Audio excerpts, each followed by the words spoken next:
الحمد للہ رب العالمین والصلاة والسلام علی سید المرسلین وعلی آلہ وصحبہ اجمعین ومن تبعہم بإحسان الی یوم الدین۔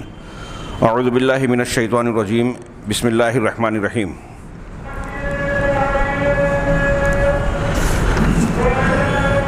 ان الشیطان لکم عدو فاتخذوہ عدوا انما یدعو حزبہ لیکونوا من اصحاب السعیر۔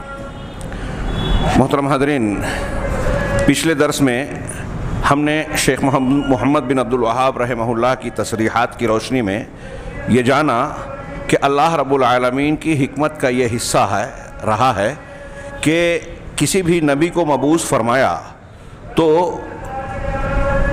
شیاطین الانس والجن، انسانوں اور جنوں میں سے کچھ شیاطین ان کے مخالفین کی شکل میں پیدا کیے۔ اللہ رب العالمین کی اس میں متعدد حکمتیں ہیں جس کا تذکرہ سرسری طور پر پچھلے درس میں ہوا۔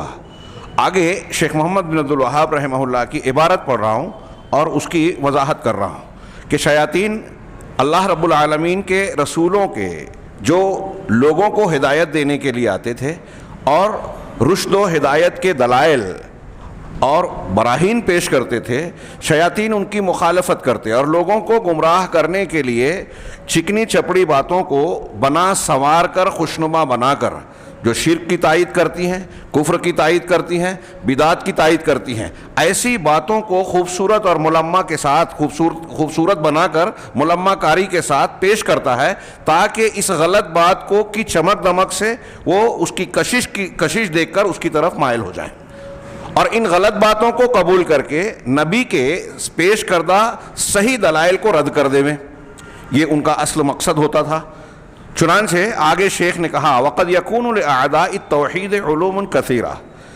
بہت اہم بات، میں نے اس سے پہلے کے درس میں ہی اس کی طرف اشارہ کیا تھا، بہت اچھی طرح سے جانیے اس تناظر میں کہ دنیا میں آپ دیکھتے ہیں کہ بہت سارے مذہب کے ماننے والے ہیں اور مسلمانوں میں بہت سارے مسلک اور افکار کے اختیار کرنے والے ہیں، مختلف فتنے آج سر اٹھا رہے ہیں۔ جتنے بھی فتنے ہیں، جتنے بھی باطل مذاہب اور مسالک ہیں، کوئی ایک بھی فرقہ اور دین آپ کو ایسا نہیں ملے گا جن کے یہاں اہل علم دکھائی نہ دیتے ہوں بظاہر، بڑے علامہ القاب کے ساتھ جن کا نام لیا جاتا ہو اور بہت ان کے ساتھ میں ایسی چیزیں جڑی ہوئی ہیں جیسے کہ وہ کتابیں تصنیف کر رہے ہیں، وہ علم و عرفان کی روشنی بکھیرتے ہوئے بظاہر نظر آ رہے ہیں، ان کے خطابات اور کانفرنسوں میں بہت بڑی تعداد لوگوں کی شریک ہوتی ہے۔ اگر کوئی کلپ یا تقریر ان کی یوٹیوب یا جدید وسائل ابلاغ میں آتی ہیں تو اس کے فالوورز اور لائک کرنے والوں کی تعداد بھی بہت بڑی ہوتی ہے۔ ایسے بہت سارے لوگ ہیں جن کے پاس علوم ہے۔ شیخ نے کہا بہت اہم بات جس سے اگر اچھی طریقے سے ان باتوں کی حقیقت کو لوگ سمجھ جائیں تو نوجوان یا دوسرے لوگ جو ہیں مسلمان حق کو جاننے کے بعد اس سنوارے ہوئے باطل سے متاثر اور مرعوب نہیں ہوں گے۔ شیخ کہہ رہے ہیں وَقَدْ يَكُونُ لِأَعْدَاءِ التَّوْحِيدِ عُلُومٌ كَثِيرَةٌ، توحید کے دشمنوں کے پاس بہت سارے علوم ہوتے ہیں۔ ہاں، شارحین نے یہاں آگے بھی کہا کہ شیخ محمد بن عبد الوہاب یا اللہ رب العالمین کا قرآن کا ایک حصہ، ایک آیت نقل کی، ان کے علوم کو علم کہا جا رہا ہے، یہ ان کے اپنے فہم اور سمجھ کی بنیاد پر، یہ وہ علم جو قرآن و حدیث کے اور حق کے خلاف ہے، ہاں یہاں اس کا تذکرہ ہو رہا ہے۔ اور عمومی طور سے اگر لیا جائے کہ بہت سارے لوگوں کے پاس دنیا کی بہت بڑی بڑی معرفتیں حاصل ہیں، ڈگریاں ہیں، علوم ہیں، کہہ رہے ہیں وہ کتب، ان کے پاس کتابیں ہیں، وہ حجج، حجتیں ہیں۔ یہ کون سی؟ ان کی اپنی دانست میں ان کی حجتیں، دلیلیں ان کے پاس موجود ہیں، عقلی طور پر، ہاں سائنسی طور پر، فلسفہ اور منطق کے طور پر۔ یہاں ان دلائل اور باتوں کا ذکر ہو رہا ہے جو قرآن و حدیث کے خلاف ہے۔ کما قال تعالی، جیسا کہ اللہ تعالیٰ کا ارشاد ہے، اللہ نے فرمایا فلما جاءتہم رسولہم بالبینات فرحوا بما عندہم من العلم۔ یہ سورہ غافر جس کو ہم سورۃ المومن کے نام سے جانتے ہیں، اس کا نام سورۃ غافر بھی ہے، اس کی آیت نمبر 83 ہے۔ ہاں آخر میں اس کا ضرور جا کے اس کی تفسیر دیکھیں، ہاں بڑی اہم ہے آج کے ماحول کے حساب سے۔ شیخ نے کہا اللہ تعالیٰ خود فرما رہا ہے کہ جب ان کے رسول ان کے پاس واضح دلائل لے کر آئے، ان کے رسول ان کے پاس واضح دلائل لے کر آئے، واضح دلائل اور اس کی تفسیر میں مناسب سمجھتا ہوں کہ شیخ عبد الرحمن ناصر السعدی کی مختصر سی تفسیر جو بڑی جامع ہے اسے پیش کر دوں. پہلے آیت کا ترجمہ کہ جب ان کے رسول ان کے پاس واضح دلائل لے کر آئے، فرحوا بما عندهم من العلم، تو اپنے پاس جو علم ان کے پاس تھا اس پر وہ اترانے لگے، مگن اور خوش ہونے لگے. شیخ عبد الرحمن بن ناصر السعدی نے پچھلی آیت کی تفسیر کرتے ہوئے جب اس آیت پر پہنچے تو کہا کہ اللہ تبارک و تعالیٰ نے اس آیت میں ان کے ایک بڑے جرم کا ذکر کیا، کفار، مشرکین اور مخالفین رسول کا بڑے جرم کا ذکر کیا. فلما جاءتهم رسلهم بالبینات، جب ان کے رسول ان کے پاس بینات کے ساتھ آئے. بینات کی تشریح کرتے ہیں یعنی من الکتب الالہیہ، انبیاء کیا لاتے تھے؟ اللہ کی کتابیں، وحی. والخوارق العظیمہ، عظیم معجزات، معجزات مختلف قسم کے، بعض مرتبہ مطالبوں پر آئے، بعض مرتبہ ابتدائی دور سے ہی اللہ تبارک و تعالیٰ نے بعض نبیوں کو معجزہ عطا فرمایا، اور بعض انبیاء کا معاملہ ایسا ہوا کہ ان کے مخالفین نے یا مخاطبین نے مطالبہ کیا بھی تو اللہ تبارک و تعالیٰ نے اپنی مشیت کے مطابق وہ معجزہ نہیں دیا، یہ اللہ کی مشیت پر منحصر ہے. تو جب ان کے رسول ایسی دلیلیں لے کر آئے، یعنی کتاب، وحی الہی، عظیم معجزات، والعلم النافع، اور نفع بخش علم، ایسا علم المبین للہدی من الضلال والحق من الباطل، کہ ایسا علم جو ہدایت کو گمراہی سے اور حق کو باطل سے الگ کر کے واضح طور سے پیش کر دے. ایسے دلائل اور ایسی تعلیمات جب ان کے رسول ان کے پاس لے کر آئے تو فرحوا بما عندهم من العلم، تو وہ خوش ہو گئے، اپنے پاس کے علم پر، اسی پر مگن رہے. کون سا علم؟ المناقض لدین الرسول، یہ شیخ عبد الرحمن ناصر کی تفسیر ہے، جو کہ رسولوں کے دین کے خلاف ہے. اس علم پر وہ اترانے لگے جو رسولوں کے علم کے خلاف ہے.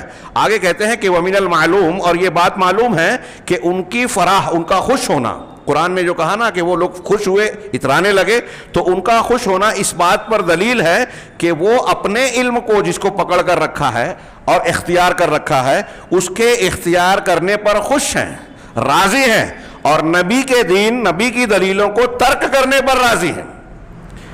یہ اس تفسیر کو دماغ میں ڈالتے ہوئے آج کے ماحول پر نظر ڈالیے. وہی سمجھانا چاہ رہے ہیں کہ جتنے بھی بدعات، خرافات اختیار کرنے والے آج پائے جاتے ہیں دنیا میں، اللہ کے نبی صلی اللہ علیہ وسلم کے دین کے نام پر دین سے ہٹ کر چیزیں اختیار کیے ہوئے ہیں. اب آپ ان کا اگر رد کریں گے تو وہ رد کرنے والی جو قرآن و حدیث کی مضبوط دلیلیں ہیں اسے قبول نہیں کرتے، بلکہ ان کے پاس جو الٹی سیدھی دلیلوں کے نام پر کچھ چیزیں ہیں، شبہات ہیں.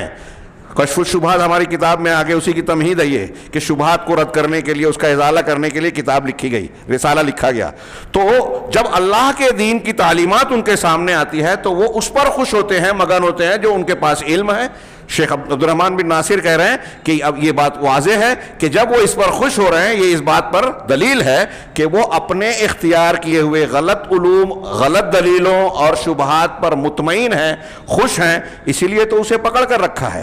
اتنا ہی نہیں بلکہ وہ رسولوں کے لائے ہوئے حق کی جو مخالفت کر رہے ہیں اپنے خود ساختہ مزعومہ دلائل کی بنیاد پر. شیخ محمد بن قاسم نے اسی کتاب کی شرح میں لکھا کہ ان کی دلیلیں کیا ہے؟ الٹے سیدھے خواب، عقلی اٹکل پچو باتیں، اندھیرے میں چلائے ہوئے تیر، اور جھوٹے حکایات جو بزرگان کی طرف منسوب کر دیا کرامات کی شکل میں، خرق عادت چیزوں کی شکل میں. اور بہت سارے لوگوں نے جیسے اہل تصوف ہیں یا باطنی فرقے ہیں، اپنی باطل باتوں کو جو خود بنائے ہیں، اختیار کر رکھا ہے، اسے بزرگان دین خاص طور سے اہل بیت کی طرف منسوب کر دیا کہ یہ اہل بیت کے فلاں امام کا کہنا ہے، جبکہ انہوں نے کہا ہی نہیں ہے، ثابت ہی نہیں ہے. کسی نے جو ہے شیخ عبد القادر جیلانی اور ایسی بڑی بڑی شخصیات اور اللہ کے نیک بندوں کی طرف ان باطل باتوں کو منسوب کر کے عوام کو دھوکہ دیا.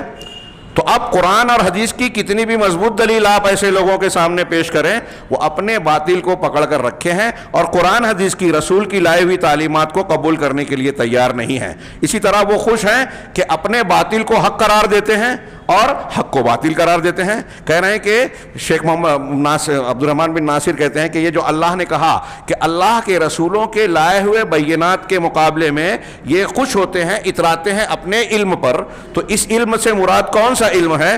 بڑی جامع بات انہوں نے ایک لائن میں کہی، ایک لمبی چوڑی تقریر کو شارٹ میں بیان کر دیا. وہ یہ کہ اس میں وہ تمام علوم داخل ہیں اس علم میں وہ تمام علوم داخل ہیں جن کے ذریعے سے رسول صلی اللہ علیہ وسلم کی لائے ہوئی تعلیمات کو رد کیا جائے، اس کی مخالفت کی جائے۔ جتنے علم ایسے ہیں، یونانی فلسفہ اور منطق ہو، آج کی سائنسی تحقیقات یا سائنس کے نام پر عقلیت کی اختیار کی گئی ہو، کوئی بھی علم ہو دنیا کے کسی بھی زمانے میں، اگر اس علم کے ذریعے سے قرآن و حدیث کی بات کو رد کیا جا رہا ہے تو وہ علم اللہ کے اس فرمان میں داخل ہے کہ فرحوا بما عندہ من العلم، کہ قرآن و حدیث کے آنے کے بعد قرآن و حدیث کو قبول نہیں کرتے، اپنے پاس جو الٹا سیدھا علم انہوں نے اختیار کر رکھا ہے اس پر مگن ہیں، خوش ہیں۔ تو شیخ کہہ رہے ہیں کہ اس میں سارے علوم جو چیز کے ذریعے سے رسولوں کی لائی ہوئی تعلیمات اور شریعت کی مخالفت کی جائے وہ داخل ہے۔ ہاں، ومن احقها بالدخول فی الہذا، اور کہہ رہے ہیں کہ اس میں داخل ہونے کے لیے سب سے زیادہ لائق اور حقدار وہ علوم ہیں جس کو علوم فلسفہ کہتے ہیں، یونانی منطق کہتے ہیں، ہاں، جس کے ذریعے سے قرآن کی بہت ساری آیتوں کو رد کر دیا گیا۔ یونانی فکر اور فلسفے کی بنیاد پر منطق اور فلسفے کو جب ایمانیات کے پرکھنے اور قبول و رد کا معیار بنایا گیا، عقلی اصول بنا کر، تو قرآن کی بہت ساری آیتوں کو رد کر دیا گیا، ان کی تعویل و تحریف کی گئی۔ اللہ تبارک و تعالیٰ کے اسماء و صفات سے متعلق، غیبیات سے متعلق، آخرت کے میزان عمل، اللہ کا اعمال کا وزن ہوگا، ہاں، صراط جس پر سے لوگ گزریں گے، جنت و جہنم سے متعلقہ امور، فرشتے، ایسی بہت ساری چیزیں جو ہمارے ایمان بالغیب کا حصہ ہیں، ان تمام کو ان میں سے کسی کو کی تعویل کی گئی، کسی کا رد کیا گیا، کسی کی تحریف کی گئی۔ چنانچہ انہوں نے کہا کہ بہت سارے قرآن کی آیات کو اس کے ذریعے سے رد کر دیا گیا اور دلوں سے اس کی قدر و منزلت کم کر دی گئی۔ لوگ قرآنی آیات سے کھلواڑ کرنے لگے، قرآن کی آیت پر منمانی جو ہے اپنی تفسیر اور رائے پیش کرنے لگے۔ آج ہم دیکھ رہے ہیں بہت سارے اس طرح کے لوگ جسارت والے پیدا ہو گئے ہیں، ہاں، وجعلت، اور اس کے قرآن کے یقینی قطعی دلیلوں کو محض لفظی دلیلیں بنا دیا گیا جو کہ کوئی بھی یقینی فائدہ نہیں دیتی۔ یعنی لوگوں نے ایسا سمجھ لیا کہ بس یہ قرآن کے الفاظ ہیں، اس سے کوئی یقین حاصل نہیں ہوتا۔ معتزلہ نے باقاعدہ اصول بنا لیا کہ عقل کو مقدم رکھا جائے گا، قرآن اور حدیث کی جو دلیلیں عقل کے موافق ہوگی ہم اسے قبول کریں گے، اور اس کو انہوں نے کہا کہ باقی جو عقلیت کے بنیاد پر مشکوک ہیں، اور مشکوک بنا دیا قرآن حدیث کے یقینی دلیلوں کو۔ اس کے بارے میں انہوں نے کہا اکثر و بیشتر کے بارے میں کہ اس سے ظن یعنی شک شبے کا فائدہ ہوتا ہے۔ اور معتزلہ کی تابع داری میں ہمارے یہاں تقلیدی مذاہب جیسے حنفی مسلک کے اصول ضابطے میں بھی یہ ڈال دیا گیا جو اہل سنت والجماعت کا عقیدہ اور اصول نہیں ہے، کہ خبر احاد، اخبار احاد، وہ حدیثیں جو اخبار احاد کے قبیل سے ہیں وہ یقین کا فائدہ نہیں دیتی، ظن کا فائدہ دیتی ہیں، اور ظن کا بمعنی شک شبہ کا باور کرایا گیا، اور اس پر جو ہے وہ شکوک و شبہات کی تلوار چلائی جانے لگی۔ بہت سی حدیثوں کو رد کرنے کی کوشش کی گئی، اس کی تعویل و تحریف کی کوشش کی گئی۔ یہ ایک پورا گورکھ دھندا ہے، یہ اصولی بات ہے، بنیادی قسم کی بات ہے۔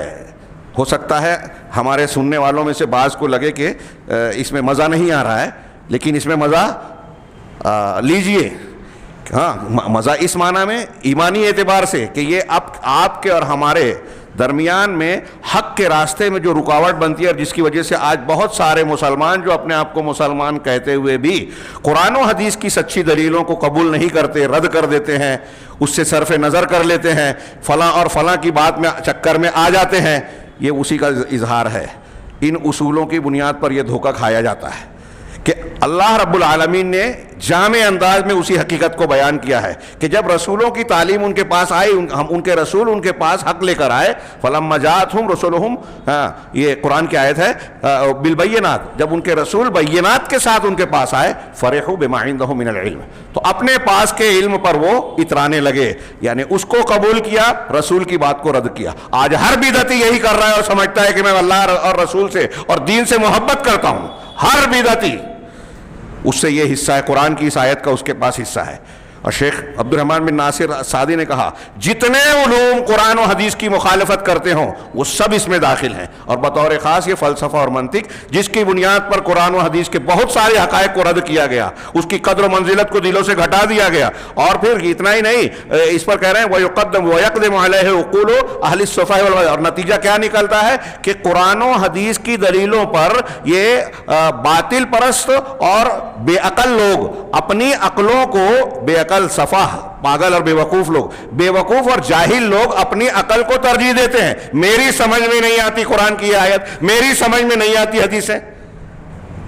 ابھی میں اگر تو مثالیں دینے لگوں تو شاید وقت نہ رہے۔ آج ایسے بہت سارے لوگ، ابھی ایک دوست نے مجھے ایک پوسٹ بھیجی مرزا انجینئر کی، ہاں، اور بعض لوگوں نے بتایا کہ ہمارے کچھ نوجوان اہل حدیث ایسے لوگوں سے متاثر نظر آتے ہیں۔ کتنی جہالت کی بات ہے، ایسے جاہلوں سے متاثر، یہ متاثر ہونے والوں کی انتہائی جہالت کی دلیل ہے۔ جو قرآن و حدیث کے بالکل ثابت شدہ مسلمہ حقائق کی مخالفت کرتے ہوں بالکل واضح طور سے، ان سے آپ متاثر ہو رہے ہیں، اس کا مطلب یہ کہ آپ قرآن و حدیث کو کیا سمجھ رہے ہیں؟ آپ کے نزدیک قرآن و حدیث کی کوئی عظمت، کوئی عزت ہے ہی نہیں، اللہ تبارک و تعالیٰ کی تعظیم ہے ہی نہیں۔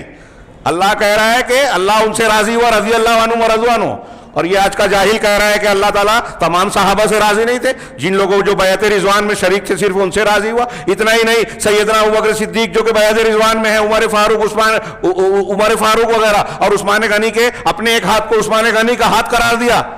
ان لوگوں کو کہتے ہیں کہ یہ لوگ سب سے افضل نہیں ہیں، حضرت علی زیادہ خلافت کے حقدار تھے۔ انشاءاللہ اس پر ہم تفصیلی گفتگو اپنے موقع پر کریں گے۔ میں ایک اشارہ کر رہا ہوں کہ یہ جاہل لوگ اور پھر ان سے متاثر ہونے والے لوگ اپنے غلط سلط علم کو قرآن و حدیث کے مقابلے میں بہتر اور صحیح سمجھ کر قرآن و حدیث کو رد کرتے ہیں۔ وہی شیخ کہنا چاہ رہے ہیں کہ قرآن یہ کہہ رہا ہے کہ رسول کی لائی ہوئی تعلیم کو نہ مانتے ہوئے اپنے پاس کے علم پر مگن ہے، شاداں و فرحاں ہیں۔ چنانچہ کہہ رہے ہیں کہ وہادہ، شیخ عبد الرحمن ناصر نے آخری لائن میں کہا کہ وہادہ من اعظم الالحاد فی آیات اللہ، یہ اللہ کی آیتوں میں سب سے بڑا الہاد اور بددینی ہے، ٹیڑھا پن ہے۔ الہاد ٹیڑھے پن کو کہتے ہیں، بے دینی کو کہتے ہیں، ہاں، لحد اس قبر کو کہتے ہیں جس میں سائیڈ میں جو ہے کھڈا کھودا جاتا ہے، ٹیڑھا پن۔ تو یہ دین کے اللہ کی آیتوں کے سلسلے میں سب سے بڑا الہاد ہے، اور اس سے معارضہ اور اس کی مخالفت کرنا ہے، قرآن کی آیت سے ٹکرانا ہے اور اس سے اس کی نقیض پیش کرنا ہے، اس کی ضد اور مخالفت کرنا ہے۔ فاللہ المستعان۔ یہ جو شیخ عبد الرحمن بن ناصر نے، شیخ محمد عبد الوہاب نے جو آیت پیش کی اس کو تھوڑی سی تشریح کے ساتھ میں نے بیان کی۔ شیخ صلاح وغیرہ نے بھی اس کو بیان کیا ہے کہ یہاں جو اللہ تبارک و تعالیٰ نے یہ کہا کہ فرحوا بما عندہ من العلم، یہاں العلم سے مراد وہ علم ہے جس کو یہ لوگ علم سمجھتے ہیں، جو ان کے توہمات ہیں، مزعومات ہیں، خود ساختہ نظریات ہیں، خود کے بنائے ہوئے اصول ہیں۔ اور شیخ محمد بن قاسم صاحب نے کہا کہ جو جھوٹے شیطانی خواب ہیں، ہاں، الٹے سیدھے کشف و کرامات ہیں، جو قرآن و حدیث سے ٹکراتے ہوئے بھی کہ ان میں جو باتیں پیش کی گئی ہیں وہ قرآن اور حدیث کی تعلیمات کے صراحتاً خلاف ہے، لیکن اس کے باوجود یہ اسے علم سمجھ کر اسے اختیار کیے ہوئے ہیں، یہاں اس سے وہ مراد ہے۔ یا شیخ نے یہ، بعض علماء نے یہ بھی کہا کہ دنیا کے وہ علوم جو انسان سیکھتا ہے، ان علوم کو قرآن اور حدیث کے علوم پر ترجیح دینا، یہ بھی اس کے معنی میں شامل ہے کہ جب رسول کی تعلیمات آتی ہے تو یہ اس کی طرف توجہ نہیں دیتے اور اپنے اختیار کردہ یا دنیاوی علوم کو بہتر سمجھتے ہیں۔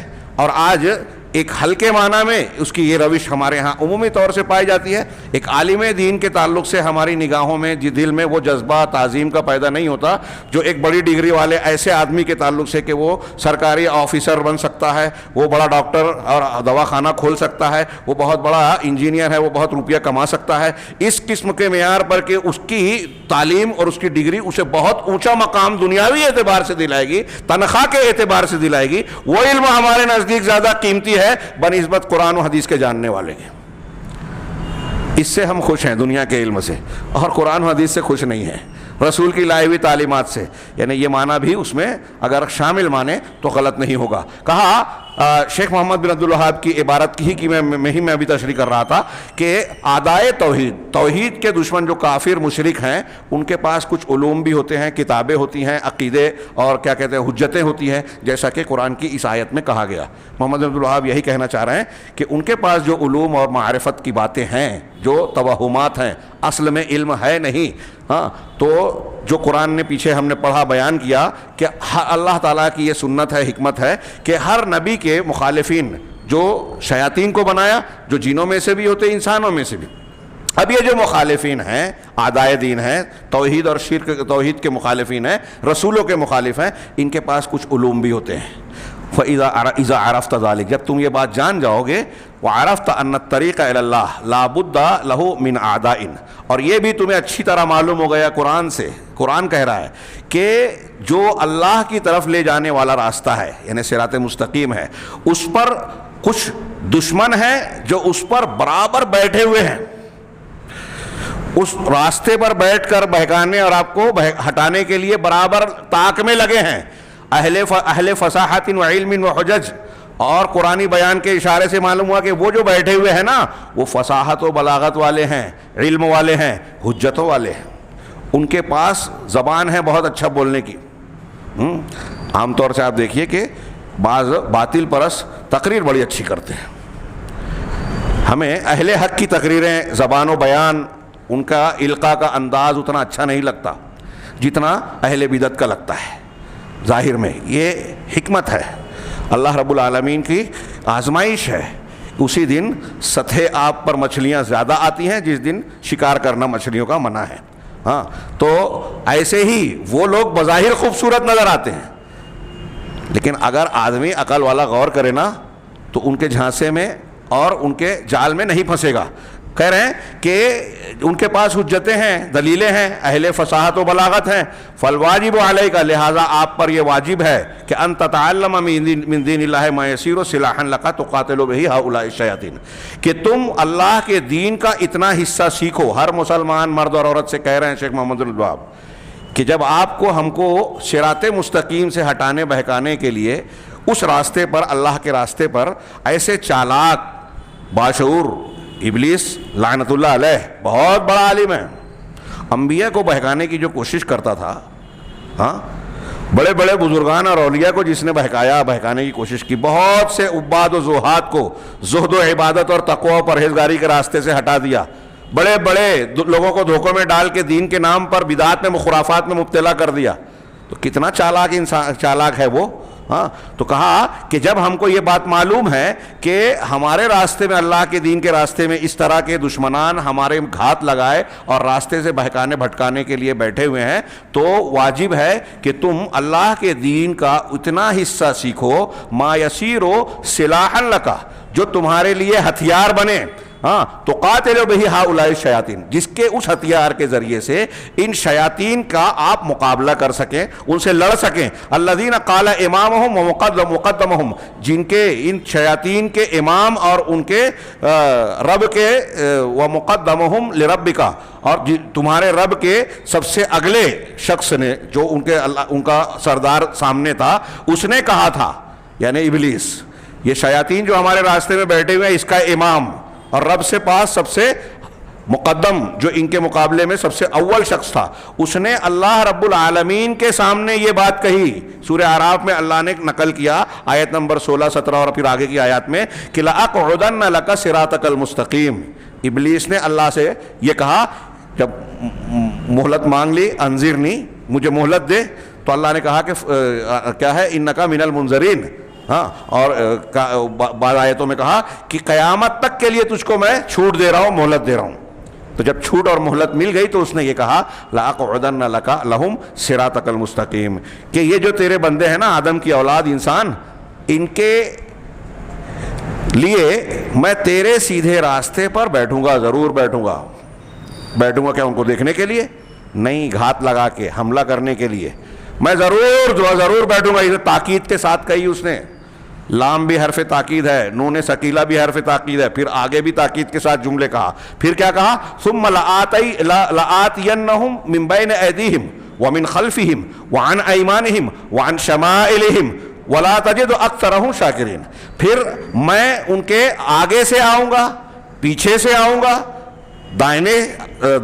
دائیں سے آؤں گا، بائیں جانبوں سے آؤں گا، ان کے چاروں طرف آگے پیچھے دائیں بائیں ہر طرف سے ان پر حملہ کروں گا، ان کے عقیدے کو دین کو بگاڑنے کی پوری کوشش کروں گا۔ اللہ پھر کیا کہا؟ وَلَا تَجِدُ أَكْثَرَهُمْ شَاكِرِينَ، آپ اللہ ان میں سے اکثر لوگوں کو تو شکر گزار نہیں پائے گا۔ بعض علماء نے شاکرین کی تفسیر کی ہے موحدین، یعنی اکثر لوگوں کو تو توحید پر قائم رہنے والا نہیں پائے گا، تیری توحید سے بھٹکا کے شرک بدعت میں ڈال دوں گا۔ یہ شیطان نے رب العالمین کے سامنے جو ان شیاطین کا امام ہے اس نے کہا، عزم کیا اور اس عزم پہ قائم ہے بغیر کسی رکاوٹ کے کوتاہی کے، لگا ہوا ہے اس کام میں، ہم بھول جائیں وہ نہیں بھولتا۔ ہاں وہ ایسا دشمن ہے جو آگے سے پیچھے سے دائیں سے بائیں سے ہر طرف سے حملہ کر رہا ہے اور ہم اسے دیکھ نہیں رہے ہیں، کتنا خطرناک ہے۔ یہ شیخ نے نقل کیا، اس کے بعد شیخ زید اس کی تشریح کر رہے ہیں کہ توحید کے دشمن، توحید اور سنت کے جو دشمنان ہیں وہ کون ہیں؟ مشرکین، بدعتی، گمراہ لوگ۔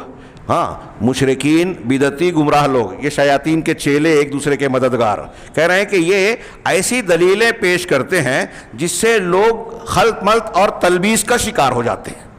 عام آدمی کے سامنے غلط باتوں کو، باطل باتوں کو، توحید اور سنت کی مخالفت کرنے والی باتوں کو ایسے انداز میں پیش کرتے ہیں کہ وہ اس کا دماغ خلط ملط ہو جاتا ہے، چکرا جاتا ہے۔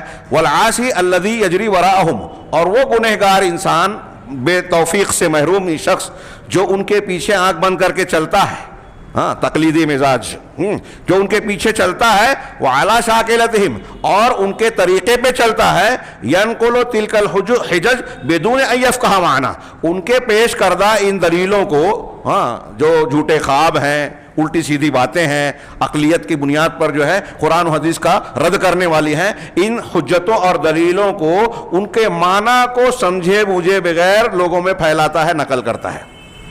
آج کے زمانے میں یہ تو اور زیادہ واضح نظر آتا ہے۔ سوشل میڈیا پہ ہم دیکھتے ہیں کہ کتنی غلط سلط باتیں لوگ بڑھاتے اور بہکاتے ہیں۔ اگر یہ بڑھانا بہکانا لوگ بند کر دے تو بہت ساری باطل باتوں کو عروج اور شیوع یا اشاعت ملے بھی نہیں۔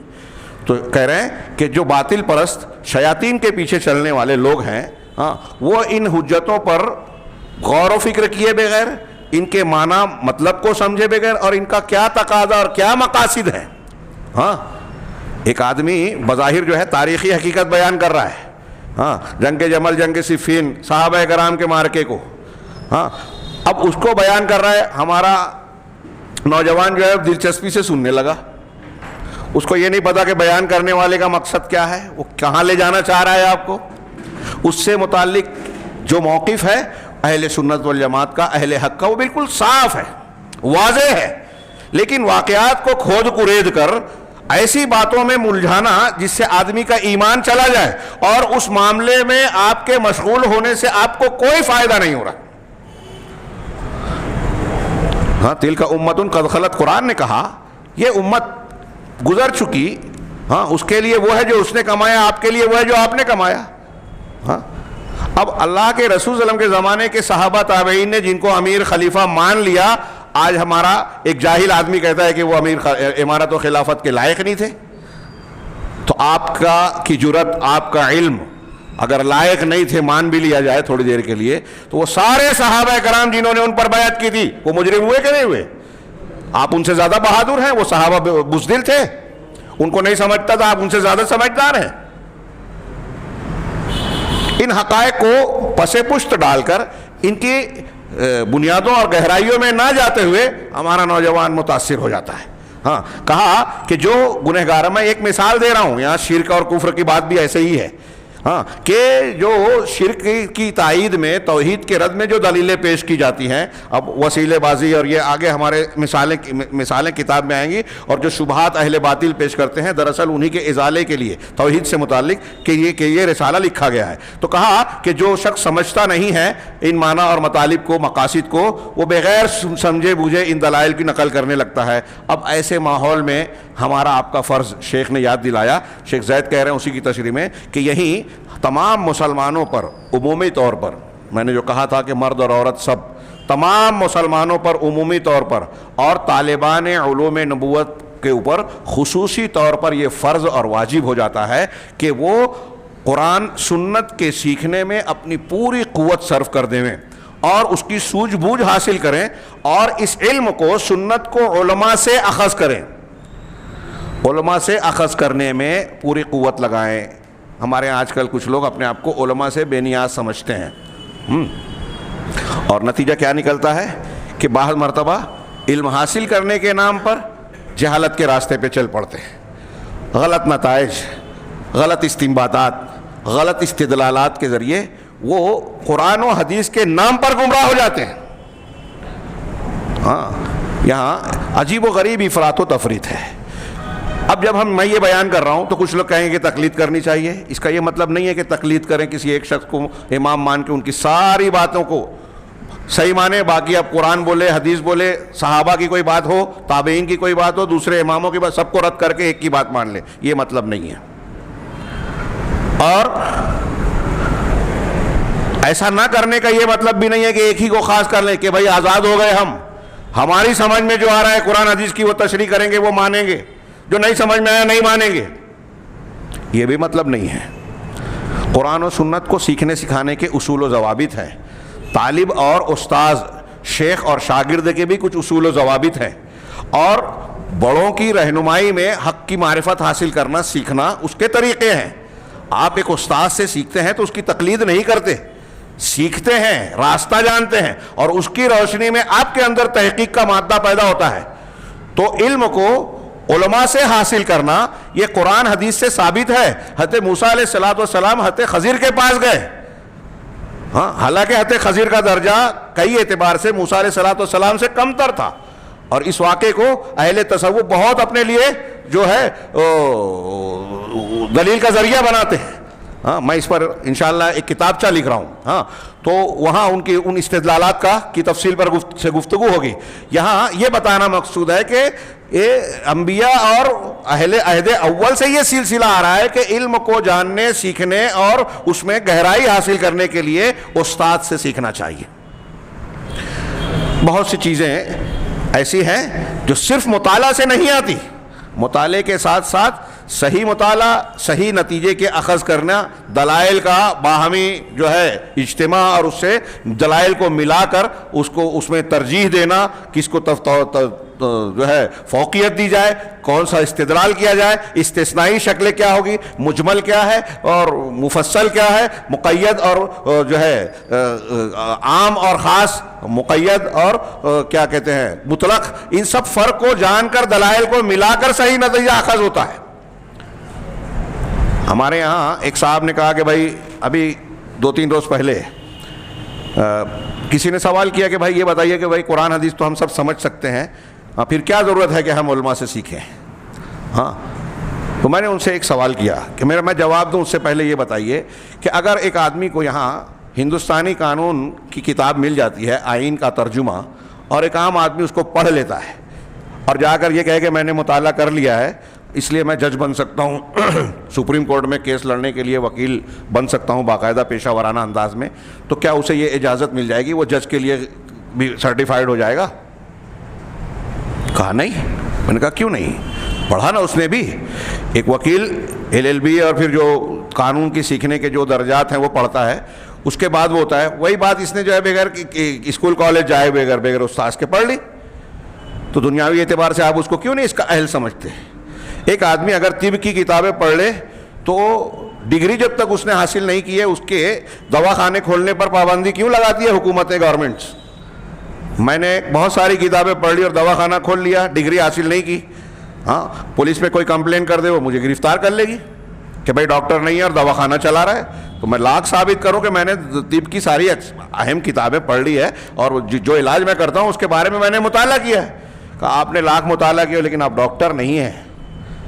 تو دنیاوی علوم میں تو آپ بغیر مہارت کے، بغیر ڈگری کے حق نہیں دیتے کہ اس فن کے سلسلے میں آپ قول فیصل یا فیصلہ کن کوئی کام کریں، بات کریں۔ دین کے علوم میں بازیچہ اطفال ہے یہ قرآن و حدیث، کہ کوئی بھی اٹھے قرآن کے مطالب، اس کے علم کو، اس کی زبان کو، اس کے پس منظر کو اس کے نزول کے ماحول کو، اس کے سیکھنے سکھانے کے اصولوں کو نہ جانے، اس کی زبان نہ جانے اور مفسر قرآن بن جائے. آج کل ہمارے ہاں جو لوگ، حیرت کی بات یہی ہے، یہ خوارج سے چلا آ رہا ہے کہ ان کے پاس علماء کی قلت ہوتی تھی، علماء نہیں رہتے تھے. حضرت ابن عباس رضی اللہ تعالیٰ عنہ جب خوارج سے مناظرہ کرنے گئے نا تو پہلا سوال یہی کیا تھا کہ تمہارے درمیان انصار اور مہاجرین کے وہ صحابہ کرام ہے ہی نہیں جو قابل جو فضیلت والے تھے اور علم والے تھے، ان میں سے کوئی ایک بھی تمہارے درمیان نہیں نظر آ رہا ہے. ایک پہچان یہ بھی ہے اہل باطل کی، نوجوانوں سے میں کہہ رہا ہوں، اور میری آواز اگر اس کے ذریعے سے پہنچے دوسروں تک تو یہ ایک اصول کے طور پر جان لے کہ آپ کسی سے متاثر ہوتے ہیں نا، ہاں وہ مرزا ہے، ندوی ہے، غامدی ہے، فلانا ہے، دھماکہ ہے، فلاں تنظیم ہے، فلاں فرنٹ ہے، وہ صحیح ہے یا غلط اگر آپ فیصلہ نہیں کر پا رہے ہیں تو ایک سمپل سا اصول دماغ میں رکھیے. آپ دیکھیے کہ جو اہل حق گروہ پایا جاتا ہے زمین پر اہل الحدیث کا، اس کے جو اکثر و بیشتر علماء ہیں، اکثر و بیشتر کہہ رہا ہوں، معتبر علماء، جانکار علماء، اہل علم، اہل تقوی علماء، ایسے علماء کو دیکھیے کہ وہ علماء، ان کی اکثریت اس فرنٹ کی، اس شخصیت کی تعریف کرتی ہیں، تائید کرتی ہے یا مخالفت کرتی ہے، رد کرتی ہے. ایک چھوٹا سا اصول، اہل حق کا گروہ اگر کسی کو ناحق وہ کہہ رہا ہے تو وہ حق نہیں ہو سکتا. اہل حق کا گروہ اگر کسی کو صحیح کہہ رہا ہے تو اس کا مطلب اس کے پاس صحیح ہے، اس کی غلطیاں ہو سکتی ہیں. یہ ہو سکتا ہے ابھی کچھ لوگوں کو اس پر کچھ سوالات پیدا ہو رہے ہیں، لیکن میں ایک عمومی سطح پر ایک اصول بتا رہا ہوں. ہر عالم کو کی ہر بات کو صحیح نہیں کہہ رہا ہوں. اہل حق کا جو گروہ ہے قرآن و حدیث کو ماننے سمجھنے والا، اس گروہ کی اکثریت اگر کسی کو کہہ رہی ہے، قبول کر رہی ہے تو اس کا مطلب وہ قابل قبول ہے. اس گروہ کی اکثریت اگر کسی کو رد کر رہی ہے تو اس سے دھوکہ مت کھائیے، بالکل دھوکہ نہیں. ایک موٹا سا اصول بیان کر رہا ہوں ان لوگوں کے لیے جو سوجھ بوجھ نہیں رکھتے، جن کے پاس دین سیکھنے سکھانے کے لیے وقت نہیں ہے، دنیا کے کاموں کے لیے بہت ٹائم ہے. تو یہ آسان سے نسخے سے بہت ساری گمراہیوں سے اپنے آپ کو بچا سکتے ہیں. خیر، تو شیخ نے کہا کہ اسی بنیاد پر جب اتنا خطرناک معاملہ ہے کہ شیاطین ہے، قرآن نے کہا، ان کے پاس علوم ہے، قرآن نے کہا، وہ راستے پر بیٹھ کر ہم کو بہکاتے ہیں، ان کے امام نے کہا. قرآن کہہ رہا ہے کہ ان کا امام، شیاطین کا امام ابلیس، اس نے اللہ سے کہا ہے کہ صراط مستقیم پر بیٹھ کر ان کو بہکاؤں گا، دائیں بائیں آگے پیچھے سے آؤں گا، حملہ کروں گا. تو اب ضروری ہے کہ ہم میں کا ہر شخص دین کو سیکھے. ہاں، ہر عام انسان بھی دین کا سیکھنا ضروری ہے. یہ نہیں کہ میں تو عام ہی ہوں، بچ جائیں گے. شیطان سب کو بہکا رہا ہے، تو ضروری ہے کہ اپنی پوری کوشش صرف کرے اتنا علم سیکھنے کے لیے جس سے وہ گمراہی سے بچ کے توحید پر اور سنت پر قائم رہ سکے. ایسا علم علماء سے سیکھے اور ان کتابوں سے، جو ان کتابوں کے ذریعے سے جو نبی صلی اللہ علیہ وسلم کی سنتوں کو اپنے اندر سمیٹے ہوئے ہیں، یعنی کتب احادیث، کتب سنت، اور بدعات اور اہل بدعات سے اپنے آپ کو بچائیں. یہ ہر شخص کے پر واجب ہے. اللہ تعالیٰ نے سب بتا دیا. شیاطین بہکائیں گے، بھٹکائیں گے. ہمارے آج کل لوگ بولتے ہیں ارے اتنے سب جتنے فرقے کے لوگ ہیں، الگ الگ جماعت کے لوگ ہیں، سب کے پاس تو علماء ہیں، جس کی تقریر سنو وہ صحیح لگتا ہے. تو یہ بول کر آپ اللہ کے پاس بچ جاؤ گے؟ اللہ نے پہلے ہی بتایا کہ ہاں ان کے پاس علم ہے، بولنے والے ہیں، دھوکہ دینے والے ہیں. ہاں، ابلیس خود بہت بڑا عالم ہے، ہاں، جو بہکاتا ہے لوگوں کو. تو اس کے جھانسے میں اگر آپ بولو گے اتنا بڑا عالم ہے، اس کے پیچھے چل رہا ہوں، تو کیا آپ صحیح ہو جائیں گے؟ اللہ نے بتا دیا کہ اس کے پیچھے نہیں چلنا. تو کہا کہ بدعات اور اہل بدعات سے اپنے آپ کو بچائیں. وَمِنَ الْكُتُبِ الَّتِي تَنْتَشِرُ فِيهَا الْبِدْعَةُ، اور ان کتابوں سے بھی اجتناب کریں جس کے ذریعے سے بدعات پھیلتی ہیں. یہ ہمارے ہاں اتنی غفلت ہے، جہالت ہے. ہندوستان کے ماحول میں وہی سوچتا ہوں کہ جو اہل بدعت ہیں وہ تو ہے ہی، جو اہل سنت اور اہل الحدیث بھی ہے نا، ان کے یہاں بھی علم اور معرفت کے اصولوں سے متعلق درس، مدارسہ، صحیح دین سیکھنے سکھانے، عقیدے پر توجہ دینے کا جیسے موقع ہی نہیں رہا. علماء کرام کو دوسری چیزوں میں مشغول رکھا گیا. تو جو محنت ہم عرب علماء میں دیکھتے ہیں وہ یہاں نظر نہیں آتی. میں آپ کو بتاؤں کہ عربوں میں آپ کو علماء سے رجوع کرتے ہیں، باقاعدہ کتابیں لکھی گئی ہیں، کتابیں کہ کتب حذر منها العلماء، اس طرح کے نام ہیں کتابوں کے، کہ ایسی کتابوں کا ذکر جس سے علماء نے لوگوں کو ڈرایا ہے، چونکایا ہے کہ ان کتابوں کو نہیں پڑھنا. عوام کے لیے اس کا پڑھنا ممنوع ہے، پڑھنا ہی نہیں۔ تو اب میں نے بتایا نا کہ جب معتبر علماء کسی چیز کو ریجیکٹ کر رہے ہیں، رد کر رہے ہیں، تو اس سے دور رہنے میں ہماری عافیت ہے۔ ہمارے یہاں الٹا معاملہ ہے، ہم منع کر رہے ہیں تو ہمارا قابل جاہل آدمی، قابل اور جاہل دونوں کہہ رہا ہوں، اور سمجھ بوجھ کے، سبقت لسانی سے نہیں، سمجھ بوجھ کے کہہ رہا ہوں، ہمارا قابل جاہل آدمی اس کو سنتا ہے کہ میں اس کو سن کر اس کا توڑ کرنے والا ہوں، اور پھر وہ اس کو فارورڈ کرتا ہے۔ ہاں، یہ علی انجینئر، اور یہ میں نے کچھ دو چار کلپ سنی، میں تو حیرت کرتا ہوں کہ اتنے بڑے بڑے ہمارے یہاں اساتین علماء اہل علم ہیں، ان کے بالمقابل ایسے جاہلوں سے لوگ متاثر ہو کیسے جاتے ہیں؟ تو اس کی وجہ یہ نظر آئی کہ وہ ہمارا نوجوان کسی، خود تو جاہل ہے، ہاں بہت، ہمارے یہاں بہت عجوبے ہوتے ہیں ہندوستان میں، ایک بڑا کانفرنس ہوتی ہے نا، کانفرنس بڑی پروگرام، تو جاہل لوگ کہتے ہیں کہ سب سے اچھی تقریر فلاں عالم کی تھی 1 نمبر، 2 نمبر فلاں عالم کی 3 نمبر۔ یہ جاہل لوگ علماء کو نمبر دے رہے ہیں، جج ہیں۔ ہاں، کون جج ہے؟ جو خود عالم نہیں ہے۔ کس کے لیے؟ جو عالم ہیں ان کو نمبر دے رہے ہیں، 1 2 3۔ ایسے ہی ہمارے یہاں یہ معاملہ ہوتا ہے کہ پسندیدہ ناپسندیدہ، عالم صاحب کو یہ بولنا چاہیے تھا، یہ نہیں بولنا چاہیے تھا، یہ وہ بتاتے ہیں۔ حالات کے تقاضے سے گویا عالم سے زیادہ وہ واقف ہے۔ تو ایسے ہی ہمارے ہاں ایک عام آدمی کے لیے معیار کیا ہے؟ اس کو اتنے ماننے والے ہیں، وہ تو ٹی وی پہ آتا ہے۔ ہاں، ابھی بہت سارے لوگ علماء کی رہنمائی کرنے آتے ہیں، آپ شارٹ کلپ بنائیے، آپ ایسا کیجئے، آپ ویسا کیجئے۔ ہاں، جب وہ بولتے ہیں تو ایسا لگتا ہے واقعی علماء سے زیادہ انہیں سمجھتا ہے۔ ہاں، شارٹ والا مزاج، ہاں دین کے معاملے میں ہمارے ہاں شارٹ والا مزاج ہے۔ کرکٹ ہو، فٹ بال ہو، تو ختم ہونے کے بعد بھی اس کو دیکھیں بہت جلدی ختم ہو گیا۔ فلموں کے لیے 2.5 گھنٹہ 3 گھنٹہ کوئی بات نہیں ہے۔ ہاں، ٹی وی چینل پر، ٹی وی سیریل میں رات بھر لگائیں گے، لیکن پڑھنے لکھنے کی بات ہے تو شارٹ۔ مجھے بتائیے کہ ایک آدمی جناب محمد رسول اللہ صلی اللہ علیہ وسلم کی سیرت 3 جلدوں والی پڑھتا ہے، 3 جلدوں میں پھیلی ہوئی، رحمت للعالمین قاضی سلیمان سلمان منصور پوری کی مثال دے رہا ہوں، ایک 3 ویلوم میں ہے، وہ پڑھتا ہے، اور ایک آدمی جو ہے وہ 40-50 صفحات کی مختصر سی سیرت پڑھتا ہے۔ سیرت یہ بھی ہے، سیرت وہ بھی ہے۔ تو کہیں گے کہ 50 والے، آج لوگوں کو فرصت نہیں ہے، موڈ مزاج نہیں ہے۔ صحیح بات ہے، اس سے انکار نہیں ہے، میں وہی تو کہہ رہا ہوں، بیان کرنے والے کا بھی موڈ مزاج نہیں ہے۔ جو بول رہا ہے کہ بھائی شارٹ لکھو، شارٹ بولو، اس کا بھی موڈ مزاج نہیں ہے۔ یہ سہل پسندی نے ہماری صلاحیتوں کو مار دیا ہے۔ ہم پڑھتے سنتے ہیں نا تو حیرت ہوتی ہے، ہم بولتے ہیں شارٹ میں لکھے جائے 40-50 صفحے کا پمفلٹ تب پڑھیں گے، سیرت موٹی کتاب کوئی نہیں پڑھے گا۔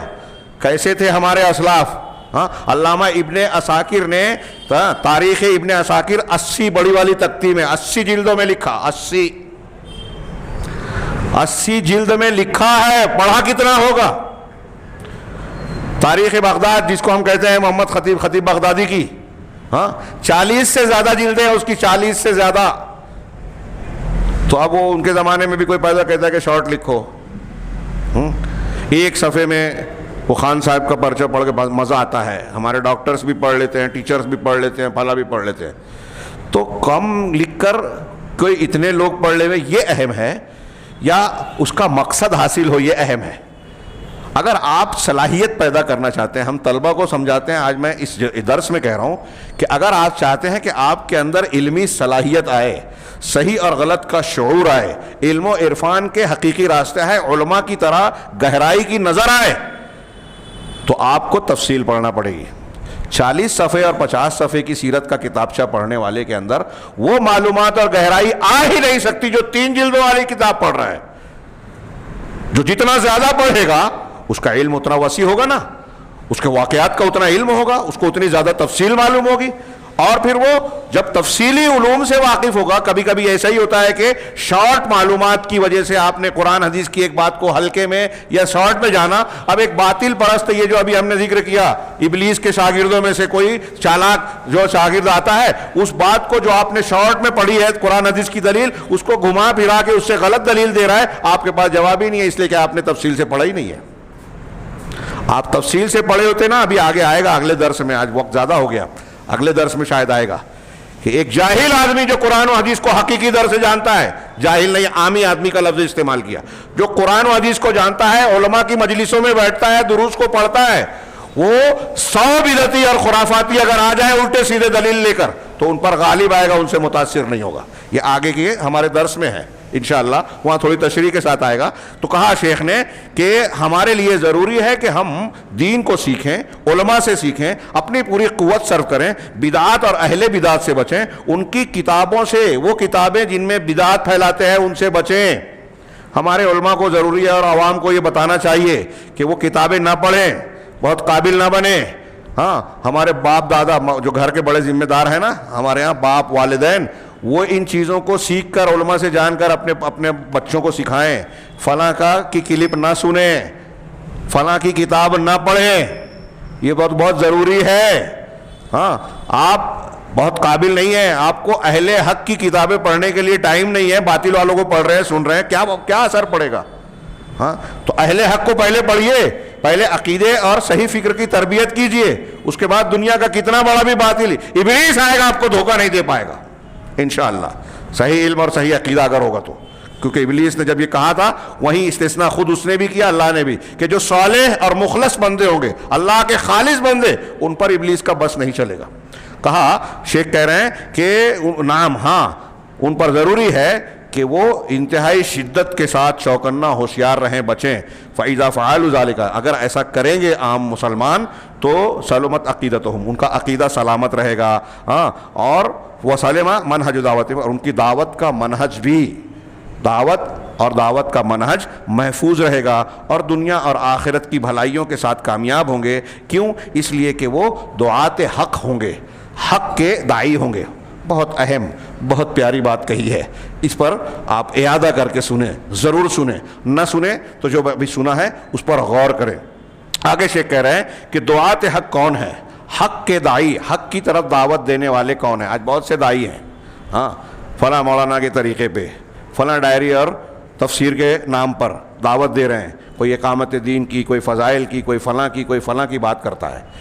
میں یہ جو اشارے کر رہا ہوں سب لوگ سمجھ رہے ہیں، اس سے برا ماننے کی ضرورت نہیں، سمجھانے کے لیے کہہ رہا ہوں کہ نہ کرو تو سمجھ میں نہیں آئے گا۔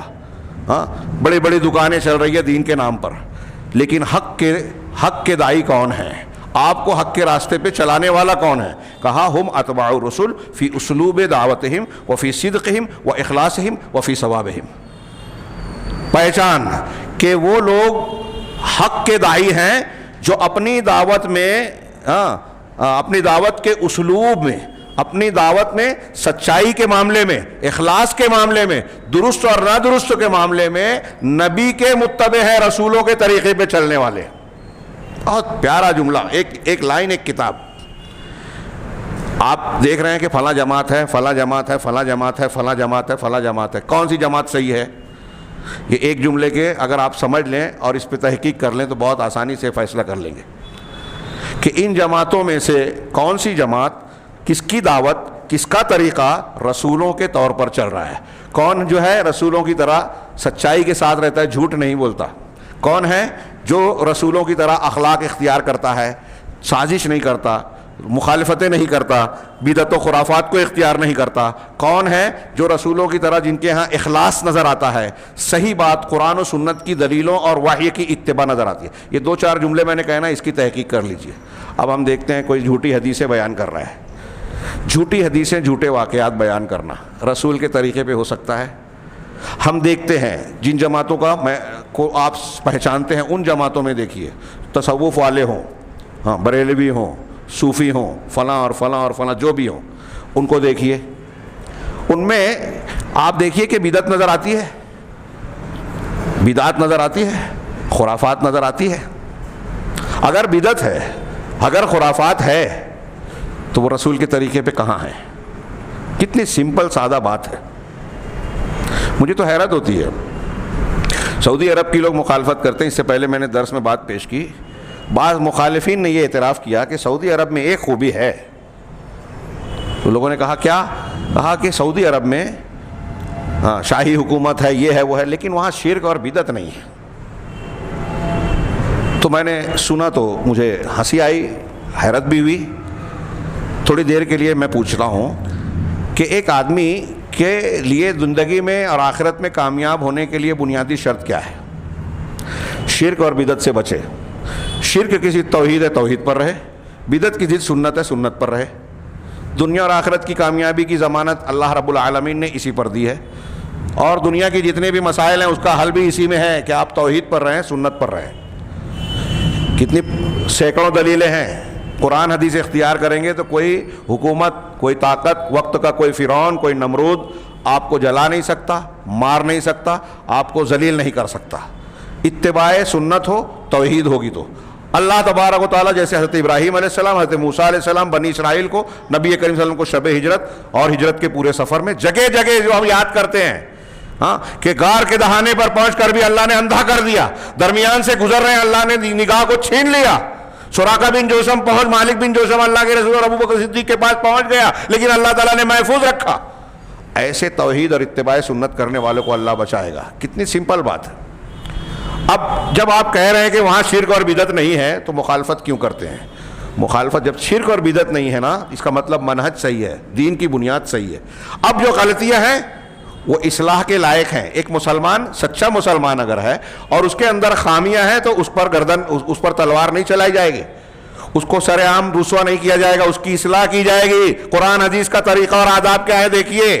اور یہ جتنے اہل باطل ہیں وہ اہل حق کے خلاف یہ جو سوشل میڈیا پر تقریروں میں، کتابوں میں تحریر کرتے ہیں، غیر مسلموں کو جو خبریں دیتے ہیں، یہ بھی اس بات کی دلیل ہے کہ وہ حق پر نہیں ہے، کیونکہ وہ رسولوں کے طریقے پہ نہیں ہے. جو لوگ اہل حق کو برا بھلا کہتے ہیں سوشل میڈیا پہ، غلطی ہو رہی ہے وہاں محمد بن سلمان نے ایسا کیا تو ہمارے سوشل میڈیا والے جو ہے دانت چبا رہے ہیں. یہاں یہ اہل حق کا طریقہ ہے؟ یہ جو میں نے ایک جملہ کہا نا، میں نے کہا کہ ایک جملہ ایک کتاب ہے، ایک لائن جو پڑھی بھابی، کہ آپ اہل حق وہ ہیں جو اپنی دعوت میں رسولوں کے طریقے پہ ہیں، رسولوں کا اسلوب، رسولوں کا اخلاص، رسولوں کی سچائی، رسولوں کے درست طریقے کو اختیار کرنے والے. میں ایک دم ہو بہو تو نہیں کر سکتے، لیکن اس طریقے کی پیروی کرنے کی کوشش کرے گا جو اصولاً ان کے طریقے پہ ہوگا. آج میں پوچھتا ہوں کہ روئے زمین پر کون سا طبقہ ہے، پوری روئے زمین پر، جس کے پاس بدعت نہیں ہے، اصولی طور پر روئے زمین پر کون سا طبقہ ہے جو جھوٹی اور غلط حدیثوں اور خود ساختہ خواب، کشف اور جھوٹے واقعات سے بچنے سے گریز کرتا ہے؟ کون سا طبقہ ہے؟ کون سا طبقہ ہے جو اپنی دعوت کی بنیاد توحید کو بناتا ہے؟ یہ ایک چیز، رسول جتنے بھی آئے قرآن حدیث کی ساری تعلیمات اٹھا کے دیکھ، میں سمجھتا ہوں اس میں کوئی اختلاف نہیں کر پائے گا کہ رسولوں کی دعوت کی بنیاد اول توحید تھی. آج کی دعوت میں، آج کی تاریخ میں آپ جتنے فرقے اور گروہ ہیں مسلمانوں میں، کون ہے جس کو آپ دیکھیں گے کہ وہ توحید پر ہی اپنی دعوت کی بنیاد رکھتا ہے، رسولوں کے طریقے پہ؟ الحمدللہ صرف اہل الحدیث اور سلفی ہیں. یہ میں کسی پر طنز و تعریض کے لیے نہیں کہہ رہا ہوں، ہاں حق بیان کرنے کے لیے. اور یہ جو بہت نازک مسئلہ ہے کہ ہمارے اور آپ کے لیے یہ ضروری ہے جاننا کہ سچا گروہ کون سا ہے، تاکہ ہم اپنے آپ کو اس راستے پر چلانے والا بنائیں. اور اہل بدعت و خرافات اللہ رب العالمین اور شیخ محمد بن عبد الوہاب نے جو بیان کیا، جس کی شرح پڑھ رہے ہیں کہ ہمارے بہکانے کے لیے شیاطین راستوں پر بیٹھے ہوئے ہیں، آگے پیچھے سے بہکا رہے ہیں، کوشش کر رہے ہیں. یہ جتنے بھی بدعت و خرافات اور گمراہی کے راستے ہیں سب ہم کو راہ راست سے ہٹانے والے ہیں. لہذا سمجھیں کون لوگ صحیح ہے. ہاں میری بات اگر نہیں سمجھ میں آتی تو ابھی نہ مانیں، قبول کریں، غور کریں، اللہ سے دعا مانگیں. اس کے لیے جو شیخ نے کہا کہ ہر مسلمان پر لازم ہے کہ وہ غور کرے، تحقیق کرے، دین حق کا اتنا علم حاصل کرے، سمجھ حاصل کرے جس سے وہ شیاطین کے دھوکوں سے اپنے آپ کو بچا سکے، ان کا مقابلہ کر سکے. چنانچہ اہل حق وہ ہیں جو رسولوں کے متبعین ہیں، ان کے اسلوب دعوت میں، ان کے صدق و صفا میں، ان کے اخلاص میں، ان کے ثواب اور سچائی اور اچھائی میں. جو رسول کی اتباع کرنے والے ہیں وہی اہل حق ہیں، دعات حق ہیں. باقی جو لوگ اس سے ہٹے ہوئے ہیں وہ دعات حق نہیں ہیں، وہ دائی ہو سکتے ہیں، حق کے دائی نہیں ہیں. لأن الدعوت کہہ رہے ہیں اس لیے کہ جو دعوت ہے ضروری ہے کہ اس کی جڑ بنیاد میں سچائی ہو، درستگی ہو، اخلاص ہو، اور جن کو ہم دعوت دے رہے ہیں ان کے لیے خیر خواہی ہو، اچھا چاہنا ہو. اگر جن کو آپ دعوت دے رہے ہیں آپ ان کا بھلا چاہنے کی بجائے یہ چاہتے ہیں کہ وہ آپ کو تحفے، نذرانے دیویں، ہاں آپ کے جھوپڑے کو بلڈنگ میں تبدیل کر دے میں، یہ بھی نظر آتا ہے. ہاں کہ کون مدعوین کی خیر خواہی چاہ رہا ہے یا مدعوین کو دھوکہ دے کے کون اپنا بھلا چاہ رہا ہے. ایک صاحب نے بطور مذاق کہا، لیکن بہت بڑی صاحب علم آدمی تھے، میں نام نہیں لوں گا، دلی کے، انہوں نے مذاقاً کہا، وہ عالم نہیں ہیں لیکن انہوں نے کہا علماء پر طنز کرتے ہوئے کہ ہمارے علماء دین کو دوسروں کی آخرت کی اور اپنے دین کی بڑی اپنی دنیا کی بڑی فکر ہوتی ہے. جو موجودہ اکثریت کے حالات کو دیکھ کر انہوں نے کہا کہ دوسروں کی آخرت کی فکر ہوتی ہے اور اپنی دنیا کی فکر ہوتی ہے. یہ اہل حق علماء کا شیوا نہیں ہے، اہل دنیا کا ہے. تو اہل حق جو ہوں گے وہ نبیوں کی طرح ہوں گے کہ سب کچھ کر رہے ہیں اور اپنے مخاطبین سے، اپنی امت سے کوئی دنیا کی توقع نہیں رکھتے. لا اسألکم علیہ من اجر، قرآن نے ان کی دعوت کا جملہ نقل کیا کہ میں تم سے کوئی اجر اور اجرت نہیں مانگتا. ان اجری الا علی اللہ، میرا اجر اور میری اجرت تو اللہ پر ہے.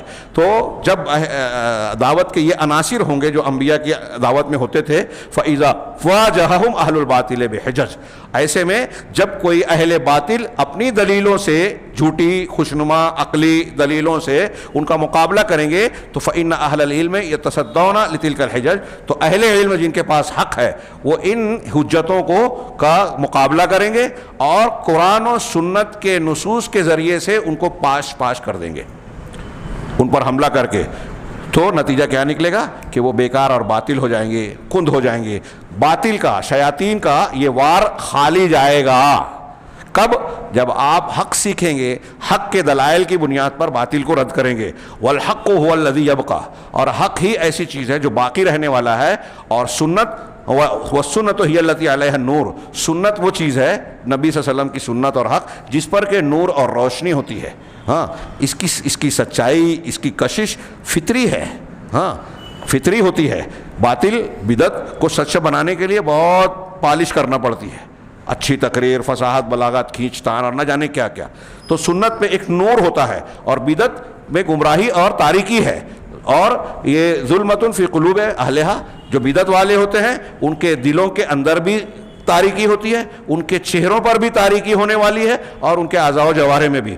سنت کا نور جو ہے وہ اہل سنت کے چہروں پر ظاہر ہوتا ہے، ان کے دلوں میں اس کے اثرات ہوتے ہیں، ان کے اعضاء و جوارح پر اس کے اثرات آتے ہیں. یہ نصوص اور قرآن و سنت اور آثار سے بالکل صراحت سے ثابت ہے. جیسا کہ اللہ تعالیٰ کا ارشاد ہے، یوم تبیض وجوہ وتسود وجوہ، قیامت کے دن کا منظر ہے، لیکن اس سے دنیا کے معاملے پر بھی استدلال کر رہے ہیں کہ اس دن جو ہے کچھ چہرے روشن چمکدار ہوں گے، چمکتے ہوں گے، وتسود وجوہ، اور کچھ چہروں پر سیاہی چھائی ہوئی ہوگی، کالے پڑ رہے ہوں گے. ہاں چنانچہ شیخ کہہ رہے ہیں آیت کو نقل کرنے کے بعد کہ اہل حق اور اہل سنت کے چہرے روشن ہوں گے.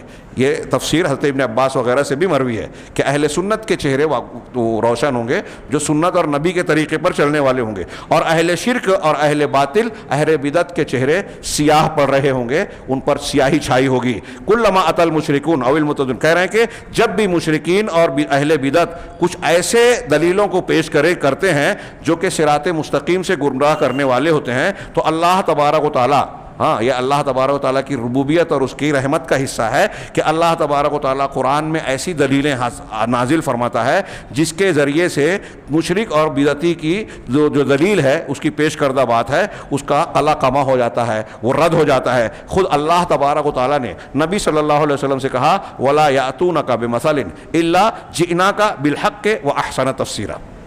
اس آیت کا ترجمہ شیخ جوناگاڑی صاحب کے الفاظ میں یہ ہے کہ یہ آپ کے پاس جو کوئی مثال لائیں گے. اس آیت سے پہلے اللہ نے کفار کا ایک اعتراض نقل کیا. انہوں نے اللہ کے نبی پر سوال اٹھایا کہ قرآن اکٹھا کیوں نہیں آ گیا. ہاں اللہ تعالیٰ نے اس کا جواب دیا، ہاں کذالک لنثبت بہ فؤادک ورتلناہ ترتیلا. یہ جواب دینے کے بعد آگے اللہ نے کہا کہ کیوں قرآن کو 23 سالہ مدت میں تھوڑا تھوڑا الگ الگ نازل کیا گیا. اللہ نے کہا ہم نے اسی طرح کیا تاکہ آپ کا دل اس پر جمع رہے اور الگ الگ کر کے اس کی ترتیل کے ساتھ اس کو پڑھا جائے اور یہ اچھی طرح ذہن و دماغ میں اس کے معنی، مفہوم، الفاظ سب کے سب جاگزی ہو جائیں. اور پھر کہا اللہ تعالیٰ نے آگے، وَلَا يَأْتُونَكَ بِمَثَلٍ، یہ آپ کے پاس جو کوئی مثال لائیں گے، کوئی بھی مثال لائیں گے رد کرنے کے لیے آپ کی بات کو، ہم وہ الا جئناک بالحق واحسن تفسیرا، ہم اس کا سچا جواب اور عمدہ توجیہ آپ کو بتا دیں گے. یعنی اللہ نے ذمہ لیا کہ نبی کی بات کو رد کرنے کے لیے اگر مشرکین مخالفین کوئی بات پیش کر رہے ہیں، کوئی مثال لا رہے ہیں، کوئی الٹی سیدھی دلیل پیش کر رہے ہیں، ہاں، تو اللہ رب العالمین آپ کو صحیح جواب دے گا، آپ کو صحیح توجیہ پیش کر دے گا۔ اب جب نبی کے لیے یہ وعدہ ہے تو نبیوں کے طریقے پر نبی صلی اللہ علیہ وسلم کی اتباع کرنے والوں کے لیے بھی اللہ کا یہ وعدہ ہے کہ اگر آپ حق کے علم بردار ہیں، حق کا دفاع کر رہے ہیں، حق کی دعوت دے رہے ہیں، تو آپ کے سامنے اگر کوئی باطل والا، بدعت والا شخص آئے گا، اللہ آپ کی مدد کرے گا اور آپ کو صحیح جواب کی طرف رہنمائی کرے گا۔ یعنی کہہ رہے ہیں کہ اس کا مطلب یہ ہے کہ کلما عدل المشرکون، مشرکین جب بھی کوئی کمزور اور باطل قسم کی جو حجت آپ کے سامنے پیش کریں گے، اللہ رب العالمین اپنے نبی کی طرف ایسے قرآن کی ایسی آیتیں نازل کرے گا جو اس حجت کو باطل قرار دے گی۔ اب یہ نبی کے لیے ہے قرآن کا نازل ہونا، ہمارے لیے قرآن اور حدیث کی ایسی فہم عطا فرمانا ہوگا جس کے ذریعے سے ہم باطل کا مقابلہ کر سکیں اگر ہم اہل حق ہیں۔ ہاں، تو اللہ تبارک و تعالیٰ قرآن میں اس کا جواب نازل کرتا ہے، حجت کا جواب اور مضبوط دلیل، اور اس کو وہ جو مشرکین اور اہل باطل کی پیش کی ہوئی بات ہے، اللہ تبارک و تعالیٰ اس کو گرد و غبار بنا کر اڑا دیتا ہے۔ وعلیہ، اس بنیاد پر اہل حق، وہ جو اہل حق ہیں، ہاں، وہ فدعات الحق کے ائمتہم الرسول والانبیاء، بڑی پیاری بات کہی کہ جو حق کی دعوت دینے والے آج بھی ہیں، حق کی دعوت دینے والے، ان کے امام اور ان کے پیشوا کون ہیں؟ پیغمبر اور انبیاء ہیں، رسول اور انبیاء۔ اگر آپ حق کی دعوت دے رہے ہیں تو آپ کا امام کون ہے؟ انبیاء کرام ہیں۔ وَكُلُّ مَن تَأَسَّى بِالرُّسُلِ، اور ہر وہ شخص جو رسولوں کو اسوہ بنائے، ان کے نقش قدم پر چلے، اور انبیاء کو اپنا پیشوا اور امام، ان کے رہنما مانتا رہے، اب پیچھے سے لے کر آگے، یعنی ہر وہ شخص، نبی کے بعد صحابہ، صحابہ کے بعد تابعین، تابعین کے بعد ایسے جو لوگ یکے بعد دیگرے آتے ہوئے انبیاء کرام کے طریقے کو جو اپنے لیے ہدایت اور رہنمائی اور اصول بناتے رہے، وہ اہل حق ہیں، دعات حق ہیں۔ اور جو دعات ضلال ہیں، گمراہی کی دعوت دینے والے، شیاطین الانس والجن، جس کا تذکرہ ہم نے پچھلے درس میں قرآن کی آیت کی روشنی میں پڑھا، اور ان میں سر فہرست جو ہے باطل کی طرف دعوت دینے والا سر فہرست ابلیس ہے، جس نے کھل کر اللہ رب العالمین سے جنگ کا اور دشمنی کا اعلان کیا، اور جس نے یہ قسم کھائی کہ ساری مخلوق کو ضرور بضرور بھٹکانے کی کوشش کرے گا اور ان تمام کو بہکائے گا، سوائے ان کو جن کو اللہ تبارک و تعالیٰ نے مستثنی قرار دیا، یعنی نیک اور خالص بندوں کو۔ تو قال ابلیس نے وہ بات کہی جو اللہ تبارک و تعالیٰ نے اس کے فرمان سے، اس کے قول سے نقل کیا۔ یہ محمد عبد الوہاب کی ہی پیش کردہ دلیل کو کی تشریح کر رہے ہیں۔ تو ابلیس نے کہا کہ لَأَقْعُدَنَّ لَهُمْ صِرَاطَكَ الْمُسْتَقِيمَ، کہ میں ضرور بضرور تیرے سیدھے راستے پر ان کے لیے بیٹھوں گا۔ صراط مستقیم کیا ہے؟ شیخ نے کہا کہ یہ وہ راستہ ہے جس پر کہ اللہ تبارک و تعالیٰ نے امت کو چلنے کا حکم دیا ہے کہ یہ قرآن اور نبی کا راستہ ہے، اور جس سے منحرف ہونے اور ہٹنے سے منع کیا ہے۔ اور وہ کیا ہے؟ وہ جو منحرف ہونا اور ہٹنا، یعنی اس راستے سے ہٹ کر باطل طریقوں پر جانا۔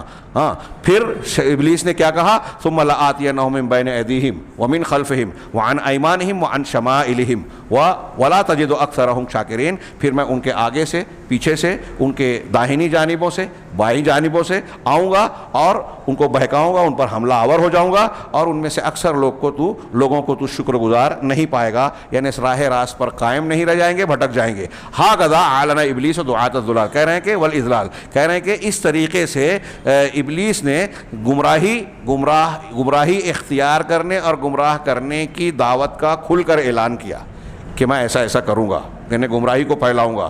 اب اللہ تعالیٰ نے ہمیں یہ خبر دی کہ ابلیس نے یہ قسم اٹھا رکھی ہے، ہاں، راستے پر بیٹھے گا، بہکائے گا، چکنی چپڑی باتوں سے لوگوں کو حق سے پھیرنے کی کوشش کرے گا، ہاں، اور پھر اس نے یہ قسم کھائی کہ وہ عنقریب جو ہے امت کو بہکانے کے لیے جتنے بھی وسائل اس کے لیے ممکن ہیں، میسر ہیں، اس کو اختیار کرے گا، اور گمراہی اور بہکانے کے جتنے بھی دروازے اور راستے ہیں ہر دروازے سے داخل ہوگا۔ چنانچہ جو اس کی دعوت کو قبول کرے گا، ابلیس کی دعوت کو، ہاں، ومن استجاب لہ، اور اس کے فریب کی پیروی کرے گا، اس کے گمراہیوں کے پیچھے چلے گا، یقیناً وہ ہلاک ہوگا، جیسا کہ اللہ تبارک و تعالیٰ نے اس کے ہمیں خبر دی کہ وہ مکر اور مکاری کرتا ہے۔ ہاں، قرآن نے کہا کہ انما یدعو حزبہ لیکونوا من اصحاب السعیر، کہ یہ شیطان اپنے گروہ کو دعوت دیتا ہے، کس طرف؟ تاکہ وہ واصل جہنم ہو، جہنم میں پہنچ جائیں۔ اس سے پہلے والی آیت کا ٹکڑا ہے ان الشیطان لکم عدو